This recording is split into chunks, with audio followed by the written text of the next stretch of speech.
El cofundador de Facebook, Tim Parker, reconoció en un evento médico en Filadelfia hace unos años: creamos Facebook para generar adictos. Nos dimos cuenta de la vulnerabilidad del ser humano, de cómo el ser humano necesita sentirse querido, el ser humano necesita sentirse reconocido, porque nada mueve más al ser humano que alguien te quiera o que crea en ti, y dijimos, creemos Facebook. Subes una foto y la gente le gusta, y la gente te comenta, y la gente te pone likes.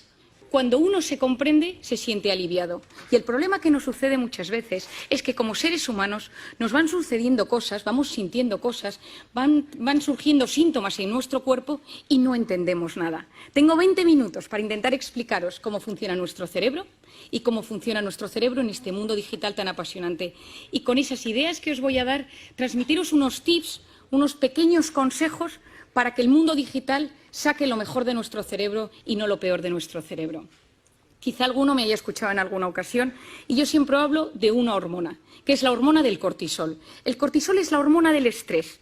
Se activa en los momentos de amenaza, en los momentos de reto. Si uno va por la calle y le atracan, sube el cortisol. Si a uno le llaman por teléfono y dice que su empresa se ha quebrado en bolsa, sube el cortisol. Si a uno le llaman por teléfono y le avisan que su hijo ha tenido un accidente en el colegio, sube el cortisol. Esta hormona es clave en nuestra vida porque interactúa con todo el organismo. Es una hormona cíclica. Por las noches es baja y tiene que ser bajita para que yo duerma.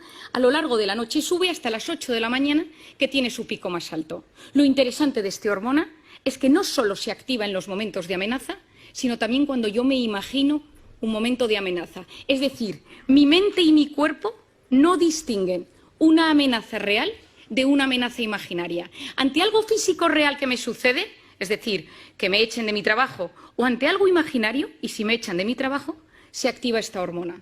Y esto es un problema, porque el 90% de las cosas que nos preocupan nunca, jamás suceden. De hecho, es el 91,6%. Pero nuestra mente y nuestro cuerpo lo viven como si fuera real. Si pensamos en la pandemia, donde todos hemos tenido miedo, y el miedo cambia nuestro cerebro, nos intoxica de cortisol, todo nuestro organismo y nuestra mente se han transformado. Es decir, yo lo llamo la intoxicación de cortisol. Esta hormona toma las riendas de mi cuerpo y empieza a cambiar mi cuerpo y mi mente. Se me cae el pelo, me tiembla el párpado, tengo gases, me cambia el aparato intestinal, se me inflaman las articulaciones, me duele la espalda. Es decir, todo mi organismo responde a esta intoxicación de cortisol. Y por otra parte, a nivel psicológico, estoy irritable, tengo fallos de memoria, de repente me encuentro triste, no duermo mal, despertares nocturnos, estoy inquieto por cosas. Y durante 5 años me he dedicado a investigar el cortisol, cómo bajar el cortisol, porque vivimos en una sociedad intoxicada de cortisol. Y la intoxicación de cortisol genera inflamación en el cerebro y en el organismo. Gastritis, gastroenteritis, amigdalitis. ¿Cuáles son las vías de escape? Y ahí es donde voy. Yo durante mucho tiempo he investigado cómo de forma sana conseguir equilibrar esos niveles de cortisol. Pero nos dimos cuenta, y muchos neurocientíficos a nivel mundial nos hemos dado cuenta, que la pantalla nos alivia. Y esto es clave. Lo que sucede en la pantalla son gratificaciones instantáneas. Yo quiero algo y lo tengo, y lo siento. El cofundador de Facebook, Tim Parker, reconoció en un evento médico en Filadelfia hace unos años: creamos Facebook para generar adictos. Nos dimos cuenta de la vulnerabilidad del ser humano, de cómo el ser humano necesita sentirse querido. El ser humano necesita sentirse reconocido, porque nada mueve más al ser humano que alguien te quiera o que crea en ti. Y dijimos, creemos Facebook. Subes una foto y la gente le gusta, y la gente te comenta, y la gente te pone likes. Pero ¿qué hemos descubierto? Que hay una hormona que subyace en el comportamiento de las pantallas. Y hoy estoy hablando de la pantalla, en esta primera parte, la pantalla como redes sociales, videojuegos, Instagram, noticias, mails, WhatsApp. Y aquí entra la dopamina. La dopamina es una hormona maravillosa en muchos aspectos porque es la hormona del placer. Es la hormona que está involucrada en las relaciones sexuales, en la comida rica, en el vino, en los videojuegos, es decir, en cosas que nos hacen pasarlo bien, que nos hacen disfrutar. Y funciona de una manera muy particular. A mí me apetece tomarme una copa con unos amigos y empiezo a generar dopamina. Y en el momento que tengo esa copa, que ya me tomo eso con mis amigos, tengo mi pico de dopamina y de repente tengo un gran bajón. ¿A quién no le ha sucedido que tiene un momento muy bueno en algo y de repente tiene ese bajón después? El alcohol, la cocaína, las drogas, los videojuegos, las redes sociales, la pornografía. La dopamina es la hormona de las adicciones. Cada vez que yo recibo un like, cada vez que yo recibo comentarios en mis redes sociales y recibo cosas gratificantes, tengo chispazos de dopamina. Es decir, la pantalla fue diseñada para ser adictiva y a día de hoy tratamos en consulta la adicción a la pantalla con la misma medicación que la adicción a la cocaína. Ojo, van por los mismos circuitos cerebrales. Esto lo cuento porque es importante que lo entendamos.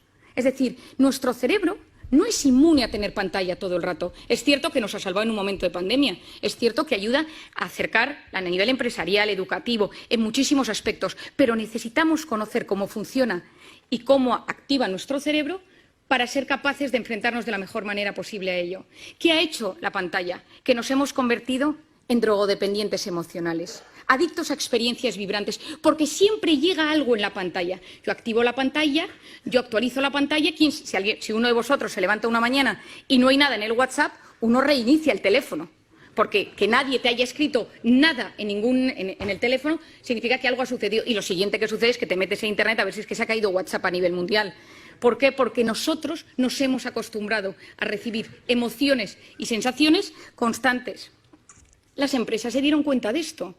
Facebook, Google, todas las empresas de Silicon Valley, Palo Alto, todo el mundo vio que esto era importantísimo. ¿Y qué sucede hoy en día? Que hemos transformado la economía mundial en la economía de la atención. Lo que importa a las empresas es conseguir mantener la atención del usuario el mayor tiempo posible en una pantalla. Es decir, nos han captado nuestra atención y es mucho más fácil secuestrar nuestros instintos que dominarlos. Es decir, como es algo tan impulsivo, me siento querido, me contestan, estoy metido en un grupo, me hacen caso, escribo, me meto, busco, compro, tengo hambre, pido un globo, quiero un sushi, me apetece, quiero quedar con alguien, me descargo Tinder. Es decir, gratificación instantánea, lo quiero todo y lo quiero ya. Y si nos damos cuenta, las dos únicas cosas que realmente nos hacen felices en esta vida, las dos únicas cosas que realmente llenan el corazón del ser humano, son el amor de pareja, el amor a los padres, el amor a los hijos y el trabajo bien hecho. Y ni el amor ni el trabajo son a base de gratificación instantánea. Son todo lo contrario. Pospongo recompensa, paciencia, esperar a no recibir todo el rato lo que busco y lo que quiero. Tiempo, tiempo, tiempo. Y hoy en día no sabemos esperar. Y hay otra zona del cerebro que es fundamental que os explique.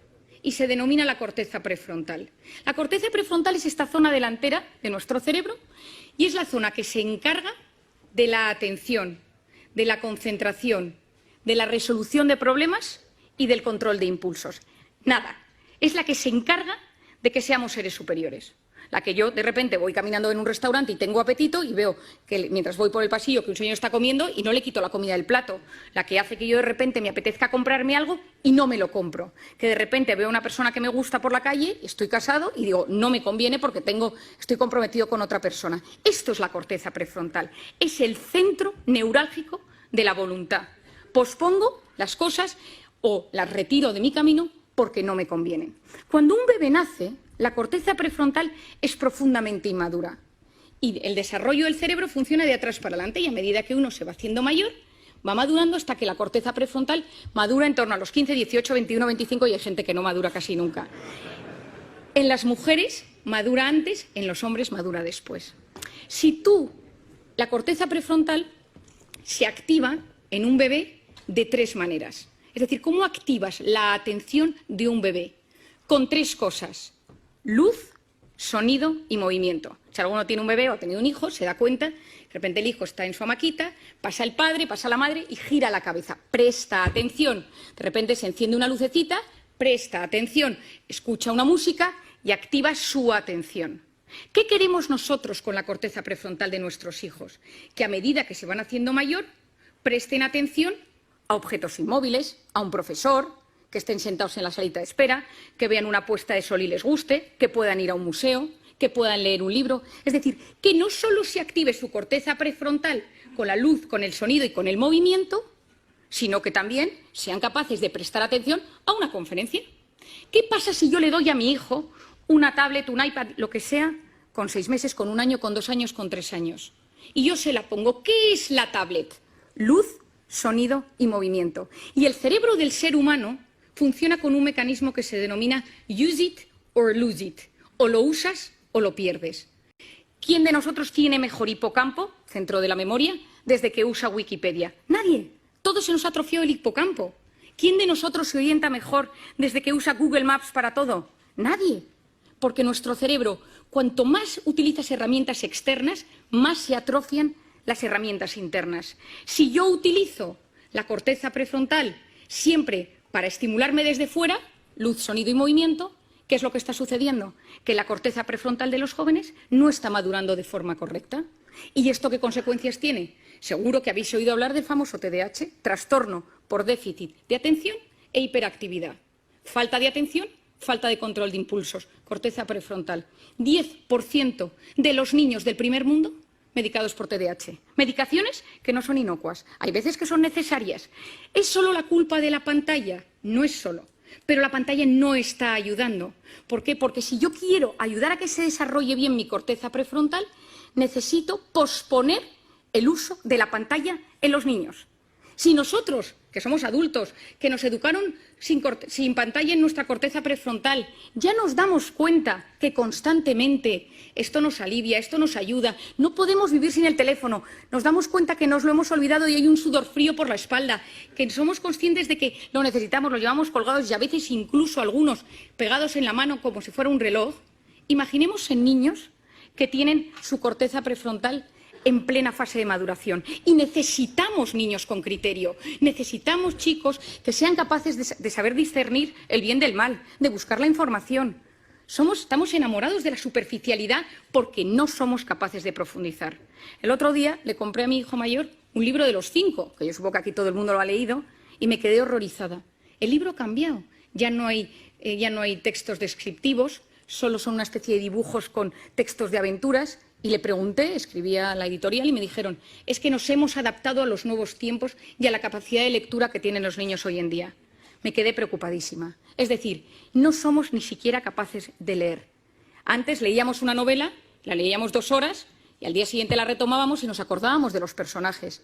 Ahora, durante el tiempo que estamos leyendo, nuestra cabeza está conectada a la pantalla y esto es dopamina y corteza prefrontal.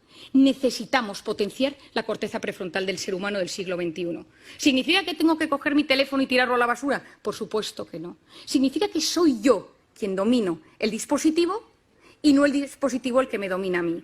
Es decir, cada vez que yo cojo el teléfono, que se enciende la pantalla, algo está pasando en mi cerebro. ¿Y cuándo cogemos el teléfono? Fuera del plano profesional. ¿Cuándo utilizamos el teléfono? En 2 momentos. Cuando uno está aburrido o cuando uno está estresado. Uno está escuchando una charla, está escuchándome hoy, está de repente, ¿quién no le ha pasado en estas múltiples entrevistas o sesiones por Zoom eternas? Y que uno se da cuenta que no es capaz de seguir el hilo de la conversación y su cerebro le pide el teléfono. ¿Por qué? Porque me estoy aburriendo, me estoy poniendo nervioso, porque no me entero bien. Es decir, nuestro cerebro, ante el aburrimiento o ante el estrés, nos pide pantalla. Si esto lo hacemos también con los niños y con los jóvenes, ¿qué sucede? Que no estás dejando a los niños aburrirse, y el aburrimiento es la cuna del asombro y de la creatividad. Nadie ha descubierto nada grande en un momento de hiperestimulación, en un momento ajetreado. Unos vieron caer una manzana de un árbol, otros paseaban por los jardines de Atenas. Es decir, si tú quieres crear algo, si tú quieres que te pasen cosas buenas, necesitas ser capaz de frenar el círculo de la hiperestimulación. Y te tienes que empezar a aburrir, porque cuando tú te aburres o dejas que tu hijo se aburra, pasan cosas en el cerebro. Si tú no sabes gestionar el estrés y cada vez que te enfadas con tu marido, con tu mujer, y fijémonos, coges el teléfono, tu hijo te pone de los nervios, coges el teléfono, has tenido un problema con tu jefe, coges el teléfono, porque te alivia, porque fue diseñado para aliviar. Y conocemos los mecanismos que subyacen al tema, pero entonces ya no sé gestionar la ansiedad. Y ojo, quien no sabe gestionar sus emociones en el siglo XXI lo pasa muy mal. Y si me vuelvo al campo de los niños y si me vuelvo al campo de los jóvenes, el que no sabe gestionar estos problemas acaba con problemas de tolerancia a la frustración. Yo siempre digo que darle a un niño un teléfono es como ponerle un minibar en su cuarto. Es decir, oye, que cada vez que te encuentres mal puedes tomarte un chupito. Porque el cerebro se siente aliviado ante esa carga de estrés. Tenemos que conocer cómo funciona la pantalla, tenemos que conocer cómo funciona el cerebro para entender que es algo bueno, que las pantallas traen cosas muy positivas, pero que tengo que ser yo quien domine el dispositivo y él no a mí.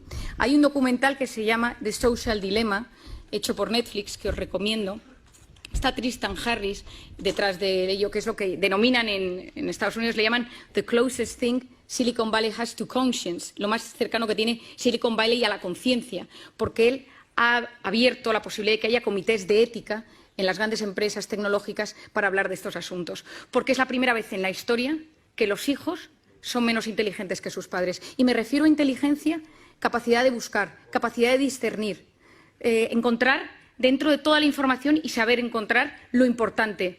Estamos en la era del exceso de información y de la falta de formación. Y encima estamos generando una sociedad que no sabe buscar lo correcto, porque ante el estímulo tu cerebro no te permite frenar, no te permite el silencio. Por lo tanto, tenemos mucho, estamos hiperestimulados, nos llegan demasiadas cosas y hay un fracaso en la gestión de la abundancia de lo que nos llega. No sabemos gestionarlo. ¿Qué creo que es lo importante? ¿Qué ideas os daría? La primera de todas, que yo la he recomendado en todas partes, en mis conferencias, en mis libros, a todo el mundo, quitar las notificaciones de la pantalla.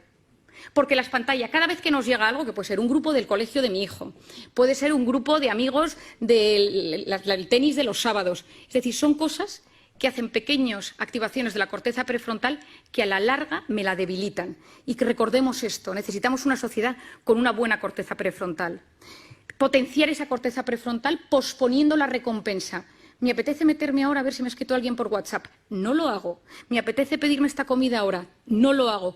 Me voy a meter en Amazon y me voy a comprar esto para que me llegue mañana. No lo hago. Yo pospongo la recompensa. Mi padre, que es un gran sabio de la voluntad, siempre ha dicho, una persona con voluntad llega más lejos que una persona inteligente.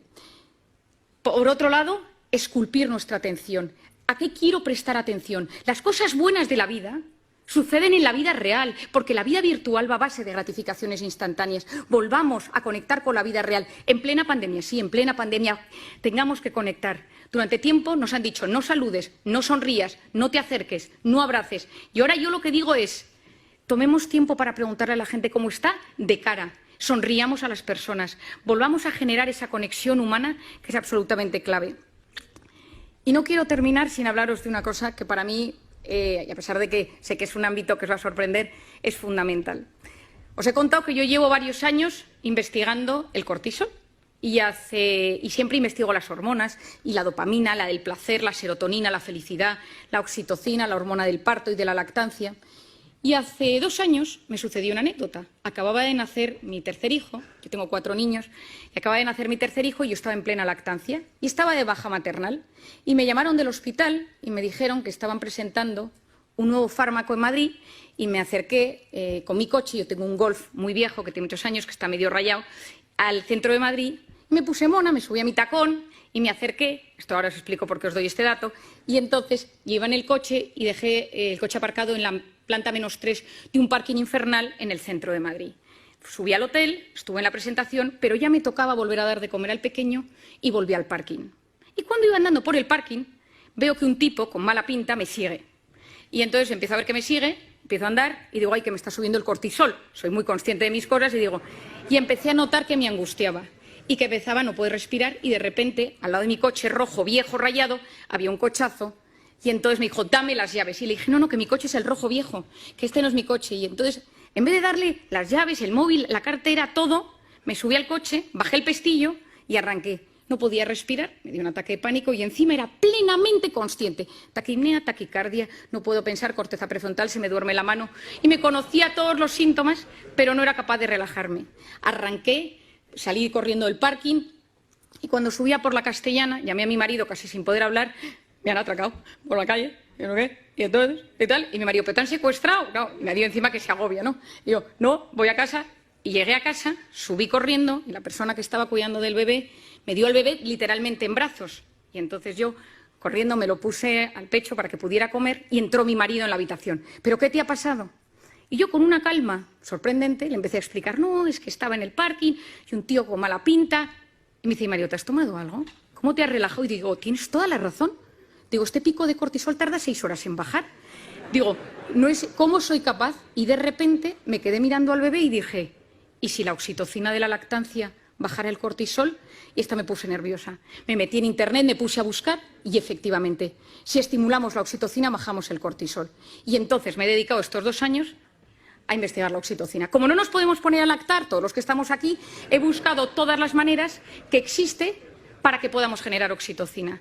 Y creo que nos encontramos en un momento de intoxicación de cortisol, de incertidumbre, de caos, de miedo, de reconfiguración, de readaptación, donde hay que potenciar la oxitocina. Es la hormona de la empatía, es la hormona de los abrazos. Lo que funciona son 8 segundos. Yo a la gente la tengo un poco cortada porque la abrazo 8 segundos, que la gente lleva 2 años sin abrazarse, y al tercer segundo le digo, relájate que quedan 5. Abrazos de 8 segundos bajan los niveles de cortisol. Mirar a alguien a los ojos y escucharle sin teléfono delante. Te escucho y no te juzgo. Estoy a tu lado. Me ilusiono de lo que me cuentas. Dedico tiempo a hacerte feliz. Esto es la oxitocina, es la hormona de los vínculos, es la hormona de lo que yo llamo las personas vitamina. Por lo tanto, en esta sociedad, en este momento donde todavía hay mucho cortisol, donde todavía hay mucho miedo, donde nos estamos adaptando, volvamos a la vida real. Potenciemos la oxitocina de las relaciones humanas y convirtámonos en personas vitamina. Muchas gracias.